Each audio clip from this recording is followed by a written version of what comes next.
High blood pressure کے مریض کو سونف اور دھنیا پیس کر کھلانے سے مسئلہ حل ہو جاتا ہے۔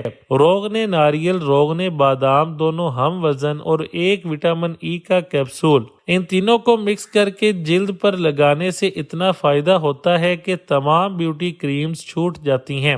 اگر کسی کو شہد کی مکھی کاٹ جائے تو فوراً کاٹنے کی جگہ پر نمک کا لیپ کر دیں، اس سے درد میں کمی ہوگی اور سوجن بھی نہیں ہوگی۔ گھر میں اگر کسی جگہ پر چونٹیاں ہوں تو ان کو بھگانے کے لیے متعلقہ جگہ پر نمک چھڑک دیں۔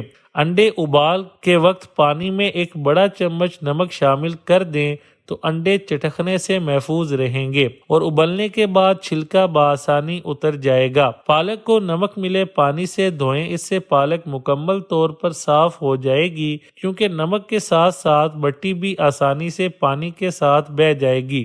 منہ کی بدبو دور کرنے کے لیے 1 چمچ نمک اور 1 چمچ کھانے کے سوڈے کو 1 کپ پانی میں شامل کریں اور اس سے غرارے کریں۔ استری کی سطح کو صاف کرنے کے لیے استری کو گرم کریں اور ایک کاغذ پر نمک چھڑک لیں۔ اب گرم کی ہوئی استری کو اس کاغذ پر پھیریں، استری کی سطح مکمل صاف شفاف ہو جائے گی۔ جسم میں کسی باعث سخت گرمی ہو چکی ہو اور ہاتھ پاؤں جلتے ہوں تو خشک دھنیا اور مصری ہم وزن ملا کر سفوف بنا لیں اور آدھا چائے کا چمچ دن میں 3 بار پانی کے ہمراہ استعمال کریں، یا سبز دھنیا مصری ملا کر گھونٹ کر پینے سے جسم کی ساری گرمی زائل ہو جاتی ہے۔